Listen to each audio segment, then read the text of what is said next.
ჯო მეგობრებო, დღეს მინდა გესაუბროთ საქართველოში ამოკონტროლო მიგრაციასთან დაკავშირებით და ჩემი აზრი გაგიზიარო და ეს ყველაფერი როგორც ჩანს ამერიკის შეერთებული შტატებიდან, კონკრეტულად ნიუ-იორკიდან, გამომდინარე იქიდან, რომ ამ შტატმა და ამ ქალაქმა მიიღო თავშესაფრის სტატუსი ბაიდენის დროს და ყველაზე ძიმეთ და ყველაზე თვალნათლივ ამ შტატმა და ამ შტატის უпростоროდ ქალაქის მოსახლეობა თავის თავზე იწვნია თუ რას ნიშნავს ეს უკონტროლო მიგრაცია. და რაოდენობით ჩემთვის სამწუხაროა ის ფაქტი, რომ ყოველ დღე, თითქმის ყოველ დღე მსგავს თემებზე საუბრობენ ქართულ მედიაში, ინტერნეტში, YouTube-ზე და ასე შემდეგ და ძნელია საერთოდ საქართველოში და საკითხებზე საუბარი, როცა დიდი ხანია საქართველოში არ ყოფილიყარ ადამიანი და ესე ვთქვათ პულზე ხელი არ გიდევს. მაგრამ მიუხედავად ამისა, უკვე იმ მასშტაბებზეა გასული ამ საკითხის განხილვა, რომ მე ჩავთვალე ჩემი აზრი გამომეთქვა ამასთან დაკავშირებით. და როგორც გითხარით, მე თვალნათლივ ხედავ თუ რას ნიშნავს ეს უკონტროლო მიგრაცია 10 მილიონიანი ქალაქისთვის, როგორ უჭირს ამ ქალაქს ამ ყველაფრის გადახარშვა და მე წარმომიდგენია რა ხდება მილიონიან თბილისში. ამბობენ რომ თბილისი უკვე მილიონახევრიანია, მაგრამ რა მნიშვნელობა აქვს? განსხვავებით საქართველოსგან ნიუ-იორკი ქალაქი ოდითგანვე იყო 30 წელია უკვე ემიგრანტების თავშესაფარი სტატუსი ახლა მიიღო ბოლო 2-3 წელია, მაგრამ ყველა ვინც ჩამოდიოდა ყოფილი საბჭოთა კავშირიდან, აღმოსავლეთ ევროპიდან თუ სამხრეთ ამერიკიდან, ცენტრალური ამერიკიდან, მოკლედ ყველა თავს ეყრიდა ამ ქალაქში. მეც მათ შორის, იმიტომ რომ ამერიკის შეერთებული შტატების აღმოსავლეთი კარიბჭეა ნიუ-იორკი. და უჭირს ამ ქალაქს, ქალაქის მერი წლიდან წლამდე ითხოვს გაზრდილ ბიუჯეტს და მოკლედ პრობლემებია სერიოზული. კიდევ ერთხელ უნდა ვთქვა, მე წარმომიდგენია როგორ უჭირს თბილისს კონკრეტულად. საქართველოზე ალბათ ჯერ არ ვცელდება, იმიტომ რომ თბილისი თავყობალა გახდა უკვე. როგორც ადგილობრივი მოსახლეობა ყველა თბილისში იყრის თავს და ეს ემიგრანტებიც ჩამოდიან ქალაქ თბილისში. მაგრამ მინდა დავიწყო საუბარი ცოტა შორიდან. ამ სათაურად რაც გამოვიტანე ბარმალეი 21 საუკუნის ბარმალეი. ჩემი თაობა გავიზარდეთ ესეთი ძალიან დიდი სახელოვანი რუსი საბავშვო მწერალი იყო საბჭოთა უпростоროდ კორნიე ჩიკოვსკი და მას ჰქონდა ეს შესანიშნავი საბავშვო ნაწარმოები ბარმალეი 1925-ში არის პირველი ვარიანტი დაწერილი, შემდეგ 36-ში კორნიე ჩიკოვსკიმ ცოტა სხვა ფორმულირება მიცა და იქ გამოვიდა დოქტორ აიბოლიტ ორიგინალზე, ანუ ქართულადაც ითარგმნებოდა, იყო ესეთი ექიმი აიბოლიტი და იქაც ეს პერსონაჟი მონაწილეობდა, მაგრამ ხა ზღაპარი რა შუაში სულით, იმიტომ რომ ეს დაუარსმავდი მოულელი ბანდიტი ბარმალეი გაჩეჩილი წვერითა და ულვაშებით სულ მაგონებდა ერთ პერსონაჟს ამბოლოტოროს რის გარშემოც დიდი ესეთი მithქვა მიდის ახლა ამჟამად და სწორედ ბევრი ალბათ მიხვდით უკვე რომ მე ბარმალეის შევადარე ალჯულანი ანუ გოლანელი ბიჭი რომელმაც თავი გამოიჩინა თავის სისასტიკით, ჯერ სირიის ომში, იგი ერაყშიც აქტიურობდა, მოკლედ ძალიან დიდი, ძალიან მრავალი ადამიანის სისხლი უშუალოდ მის ხელზე და მის დაჯგუფებისა და შემდეგ მისი ორგანიზაციის ხელებზე და სად იყო და სად არა აი სულ რაღაც რამდენიმე თვის წინ უკვე მოგოლინა სირიის ხელისუფალად რაც ბაშარ ალ-ასადმა დატოვა სირია და რუსეთს შეაფარა თავი სირიის კონფლიქტის განხილვას მე არ ვაპირებ მე უბრალოდ მინდა თქვა რომ აი ესეთი ბარმალეი 21 საუკუნის აბსოლუტურად გავს იქ ვისაც დაგაინტერესეთ მე ნახეთ ბარმალეის ჩანახატები ესეთი გავუზგლული რაღაც გასამხოდროებულ ფორმაში იარაღებით ასხმული კამარში გათხრილი დამბაჭით და ну ტიპიური ბარმალეი ჩუკოვსკის კარნიჩიკოვსკის ზღაპარში შემდეგ ის მთავრდება ესეთ უცნაურად რა ზღაპარს არ მოყვები ხა ბუნებრივია მაგრამ იქ შემდეგ ტრანსფორმაციას განიცდის ეს ბარმალეი ან ბოროტმოქმედი და შემდეგ ხდება დადებითი გმირი და მოკლედ ბავშვებთან ერთად თამაშობს ეფერება და საშუალებსაც კი უკეთებს დავასპოილერე ხა იმედია ხა ზღაპარს თავიდან ბოლომდე არც უყურებთ და არც წაიკითხოთ ცოტა შორის კარგი ნახატი ფილმები იყო გადაღებული ზუსტად აი ასე მოიქცნენ ჩვენს ალჯულანეს გარდა იმ ისლამური სახელმწიფოს დაარსებისას როცა რაც საქმეშიც მას დიდი წვლილი ჰქონდა შეტანილი განსაკუთრებით ბანდიტიზმი ტერორიზმი და ასე შემდეგ აი ჩაიცვა დაიხურა უბრალოდ ჩააცვეს დაახურეს ხალხსტოკი გაუკეთეს ვარცხნილობა შეუსწორეს წვერიც გაულამაზეს და უცებ გახდა დადებითი გმირი ევროკავშირის ბიუროკრატიამ ესე ვთქვათ ფაქტობრივად აღიარა ფონ დერ ლაინსაც შეხვდა და მას უწოდეს რამის სირიის გამანთავისუფლებელი და თანამედროვეობის გმირი რომელმაც უნდა გამოიყვანოს სახელმწიფო სირია აი ამ კონფლიქტიდან შიდა დაპირისპირებიდან საგარეო გამოწვევებიდან მე მგულისხმობ ისრაელიდან თურქეთიდან შეტევებს და ესეც არ აკმარეს ჯოლანის და რამდენიმე დღის წინ დონალდ ტრამპის წარმატებითი ვოიაჟი იყო არაბეთში და არაბულ სამყაროში მოკლედ და არაბეთის პრინცთან შეხვედრისას გაისმა ეგეთი თემა პრინცმა დააუყენა ასეთი საკითხი დონალდ ტრამპს რომ კარგი იქნებოდა თუ სირიას მოუხსნიდნენ სანქციებს და მოკლედ ჯულანისაც თუ ცნობდნენ ოფიციალურად როგორც ეს შემზადებული თემა იყო ბუნებრივია ამ დონის ვიზიტები წინასწარ პროტოკოლი დგება და ამ საუბრის მერე იმ დღეს იყო თუ მეორე დღეს აღარ მახსოვს აი ეს გამოპრანჭული ბარმალეი უკვე სახე შეცვლილი აი რომელიც მზადარი უკვე რომ ბავშვებთან ერთად გაერთოს და პასკობანა ითამაშოს გააცნეს დონალდ ტრამპს და ნუ დონალდ ტრამპმა ქათინაურები არ დაიშურა თქვა რომ ის არის თანამედროვე ახალგაზრდა კაცი რომელიც დიდი გამოწვევების წინაშე აქვს ნუ არაერთგვაროვანი წარსული ჰქონდა მაგრამ ეხლა სხვა დროა და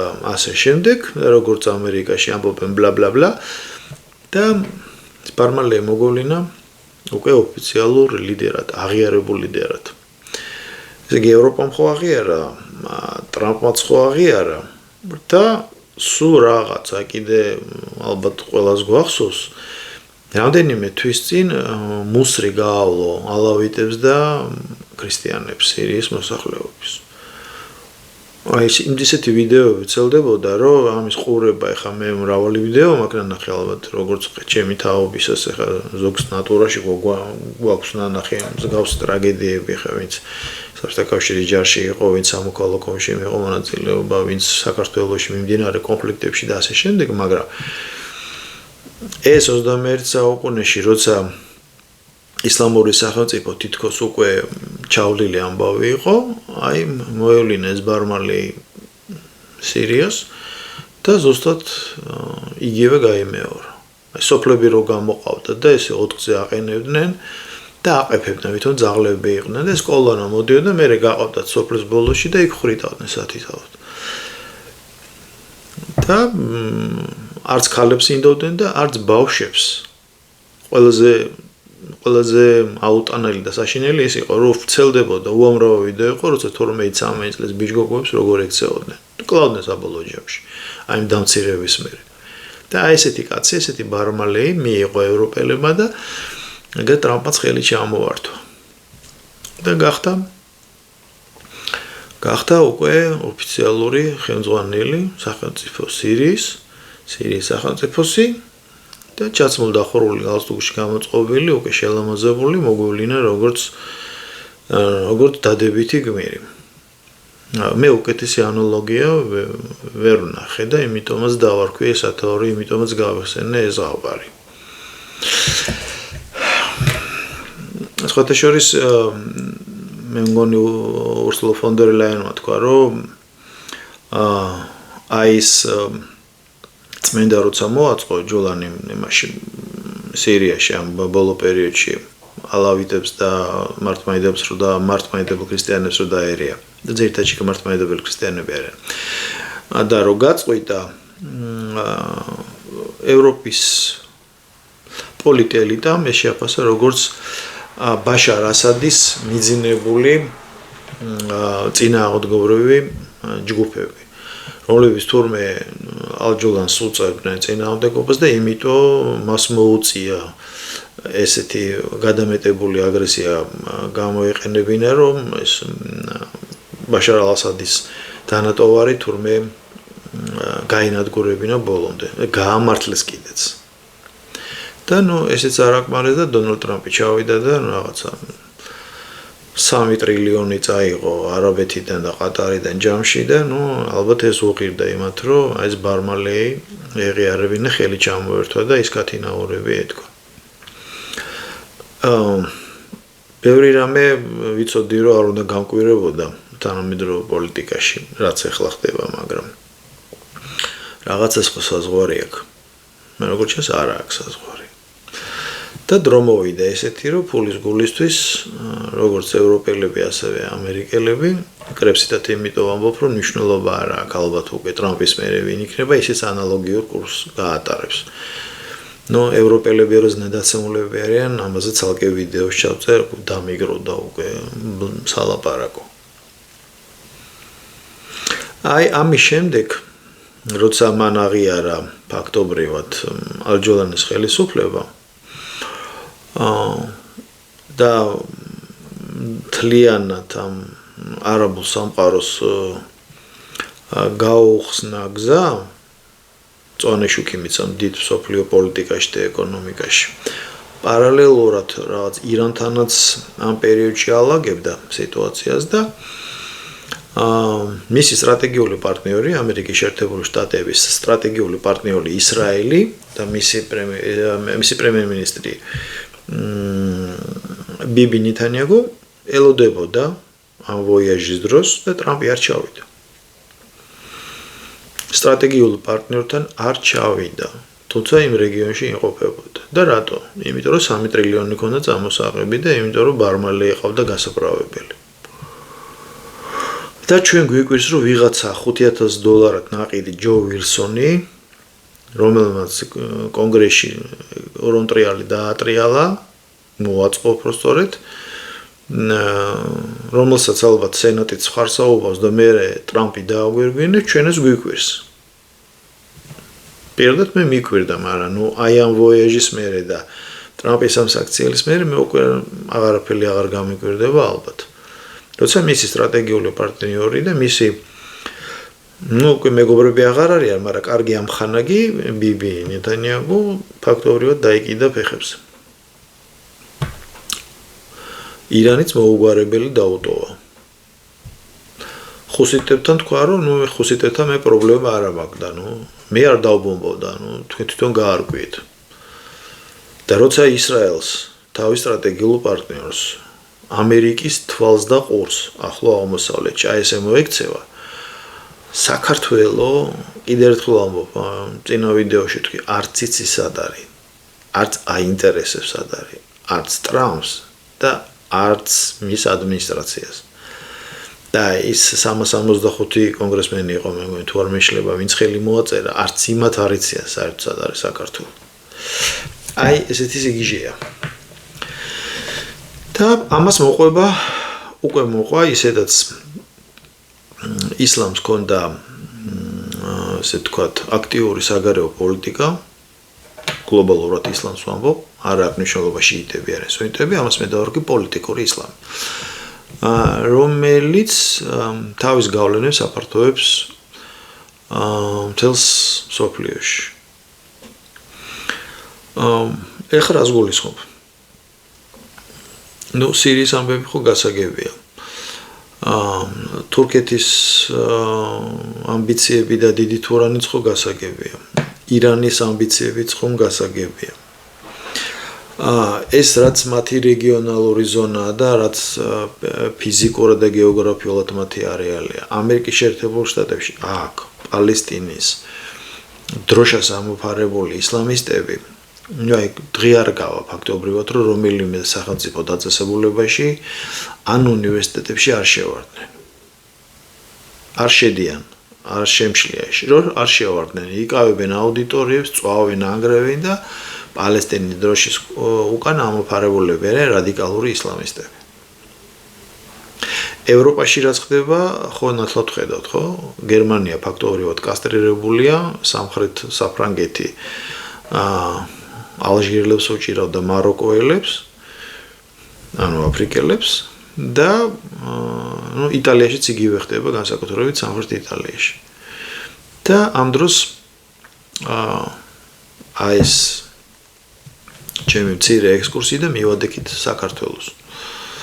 და საქართველოში თურმე ირკვევა, რომ 25,000-მდე არარეგისტრირებული მიგრანტია. დასავლეთ ევროპიდან რო არ არის, ხო ფაქტია და აღმოსავლეთ ევროპიდან. არც ამერიკიდან დაბრუნდა ჩამოვიდა და ვინმე მაგ. არც სამხრეთიდან და ჩრდილოეთიდან, ხო? ხო მეთანხმებით, ისე კი ვინ არიან? პაკისტანი, ბანგლადეში, ალბათ სირიელებიც არიან, ალბათ ავღანელებიც არიან, ხო? არავინ იცის, იმიტომ რომ საქსტატს თუ დაუჯერებთ, შეიძლება საქსტატის ბრალი სულ არ იყოს, იმიტომ რომ ძნელია უკონტროლო მიგრაციის აღრიცხვა. მე აგეონებით აი ამ სისტემურ სახელმწიფოსაც კი უჭერს.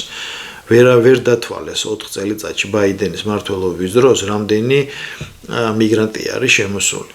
და იწყება იცით რამხელა ცდომილებას იძახია 15-დან 20 მილიონამდე.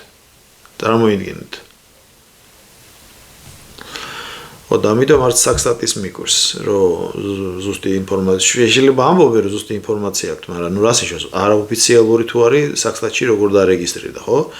ესე იგი საქსტატში სხვა მონაცემებია, რაც ლეგალურად არის შემოსული. მოკლედ, მნიშვნელობა არ აქვს რა. 100,000 კაცამდე ამ ბოლო 1 წელიწადში უკვე საქართველოში არის.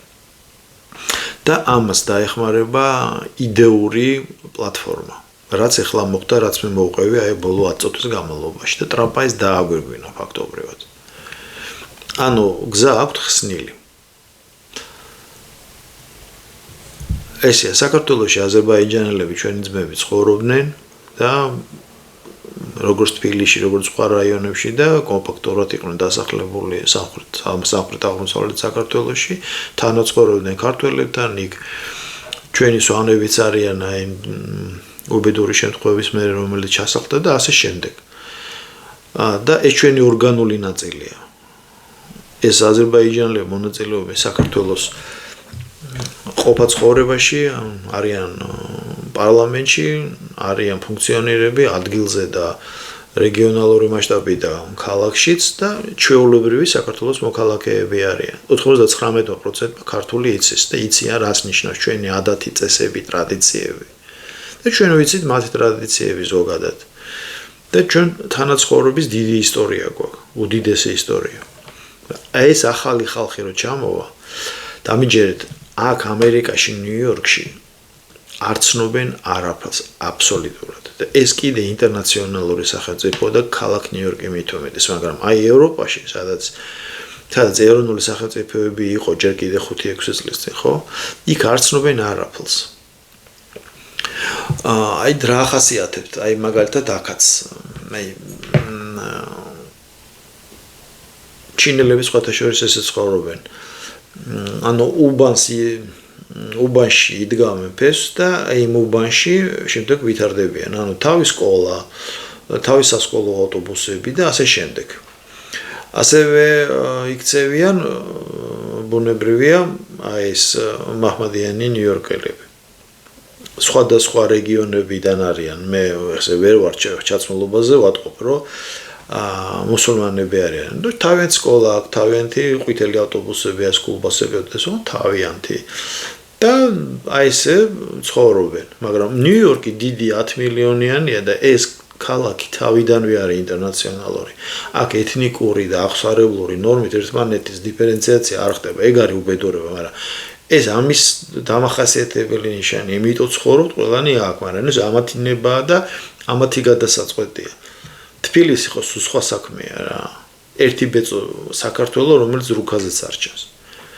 და აი საქართველოშიც რა მოხდება? აი უკვე ვიცი რაც მოხდება, იმიტომ რომ აი აქ ხედავ რაც ხდება. აი ესე აიღებენ ლოკალურ ადგილს და იმის გარშემო დაიწყებენ გამრავლებას. ადამიანი ჩამოიყვანს თავის ოჯახის წევრს, ის ჩამოიყვანს თავის ოჯახის წევრს და აი დაუშვათ ეზო გადაიქცევა უბნად, უბანი გადაიქცევა რაიონად და რაიონი გადაიქცევა ქალაქად. თავის ყველაფერი ინფრასტრუქტური და მე არ დაგვავიწყდეს, რომ შემდეგ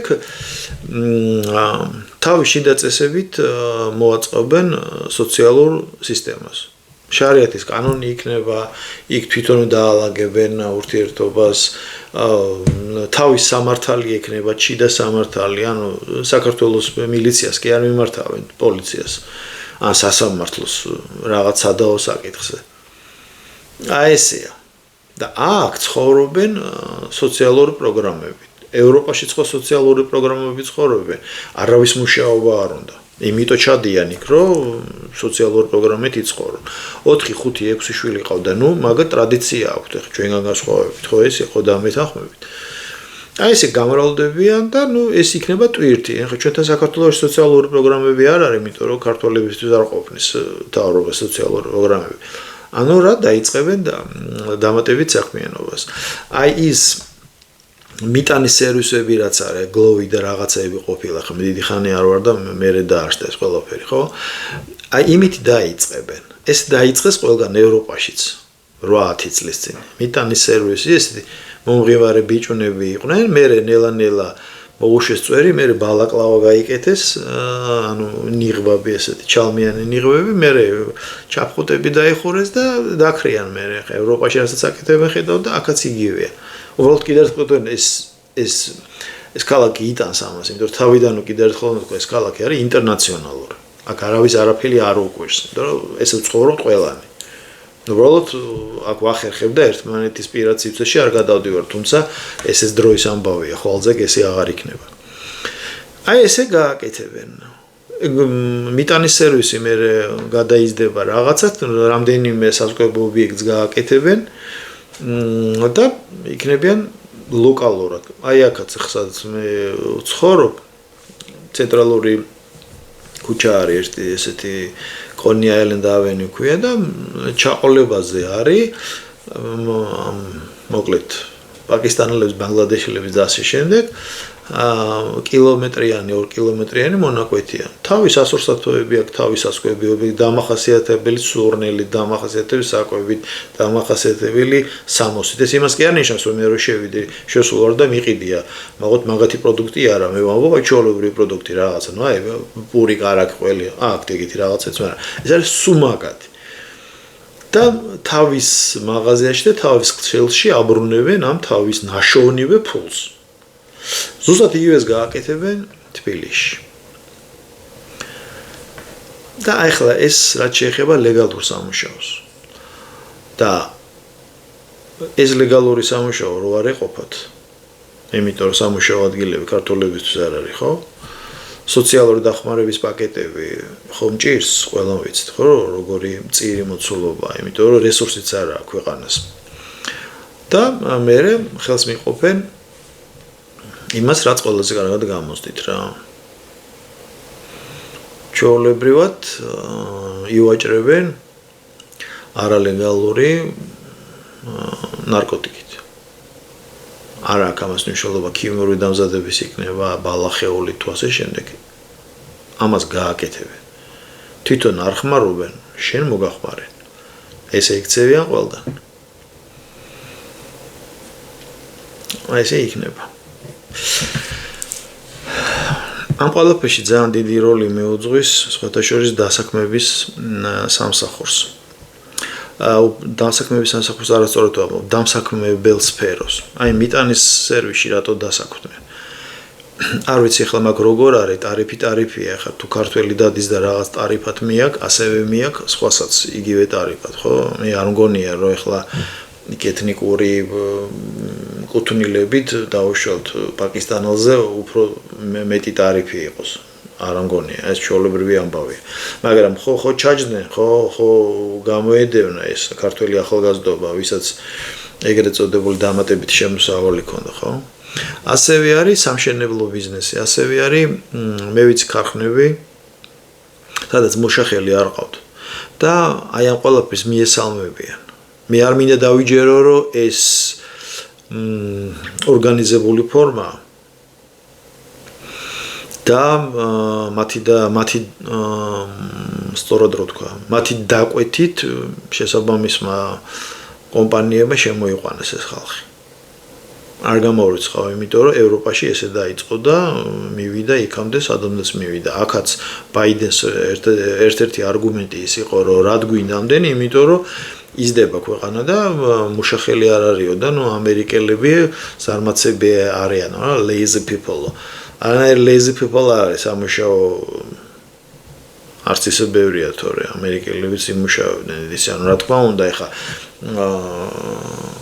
აქ საათობრივი ნორმა არის საათში $25-30 და აი ზუსტად ის სამშენებლო კომპანია ან მიტანის სერვისი ან ასე შემდეგ მცირე თუ საშუალო ზომის ქარხნები რომელიც დაუშვათ მეტალოკონსტრუქციით არიან დაკავშირებული ან ხის რაღაც ქარხანა არის ხო ისინი მოგებაში არიან და $15 ამუშავებენ, $10 ეხა პატარა ფული არ არის საათში, ხო? ამდენ ადამიანზე რო გადათვლი და მერე წლის ბოლოს რო დაითვლი. ხო და რაღაც მაგდაგვარი ხდება თბილისში. იმიტომ რომ ნუ ქართული მუშახელი აკლია, იმიტომ რომ ნახევარი საქართველოს საზღვარგარეთ არის გამოსული.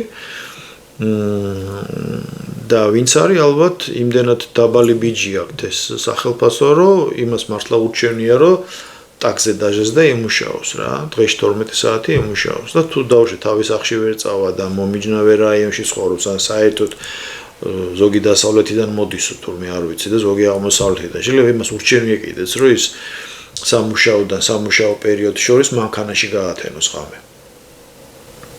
იმიტომ რომ ქარხანაში რომ იმუშაოს ვერ აიღებს შესაბამის ანაზღაურებას. ესენი იღებენ. და მაკიერი წრე იქნება რა. ამათ მუშახელი ჭირდებათ, იმიტომ რომ თავის ბიზნეს გეგმა აქვთ, ესენი დასაქმებიან იმუშავებენ, მაგრამ აი ეს ქარხნიდან რო გადის, მე აღარც ქარხნის მეპატრონის სადარდებს სადმიდის, ან რაღაც მიტანის სერვისის ხელმძღვანელს.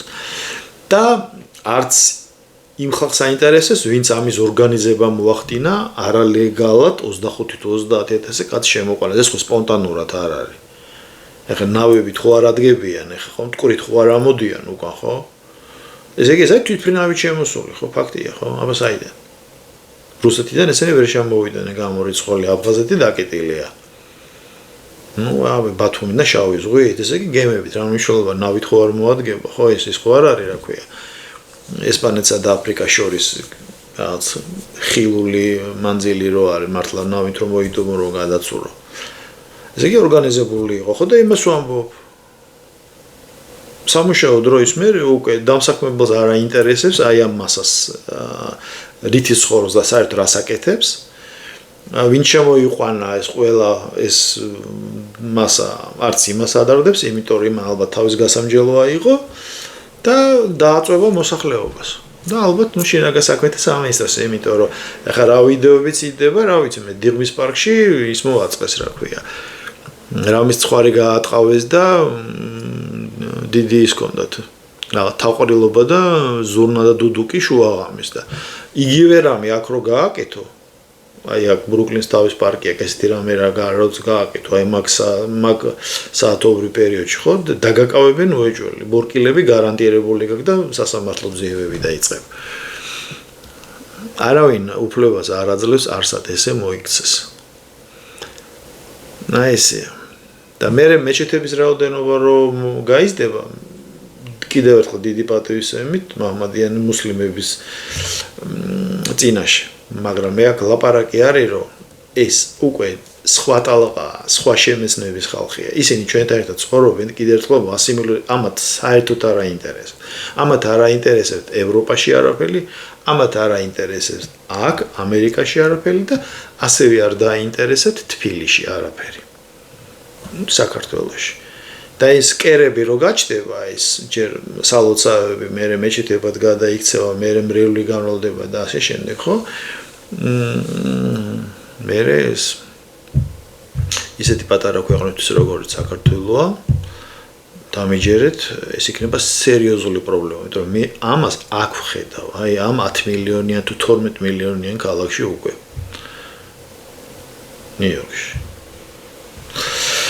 ხო და მოკლედ ესეთი რამ არის და არავის არ ეგონოს რომ აი ეს მიგრანტების რაოდენობა გახდება სოციალური არ იქნებიან ეს სოციალური მათ ინტერესშიც არ არის მათ მოდგმაში მათ ფსიქიკაში მათ კონსტიტუციაში არ წერია არსად არ ხდებიან სოციალურები ბოლომდე არიან ასოციალურები და ბოლომდე თავის წესით და ადათით ცხოვრობენ და ბოლოს კიდევ ერთხელ ვამბობ აი გერმანიაში არის ქალაქები სადაც შარიათის წესი მოქმედებს და პოლიციელები ვერ შედიან აი ეს მიიღეს ევროპელებმა სამწუხაროდ ეს ამბავია დიდი ხანი ფიქრობდი აი როგორ შემეფუთა ეს ვიდეო მაგრამ აქედან ესე ჩანს და მაგ ალბათ უფრო მძიმედ არის საქმე და მით უმეტეს აი ამ ტრამპის ვოიაჟმა და აი ამ ბარმალეისთან ხელის ჩამორთმევა ეს ფაქტობრივად არის წვანეშუქის ანთებასავით არის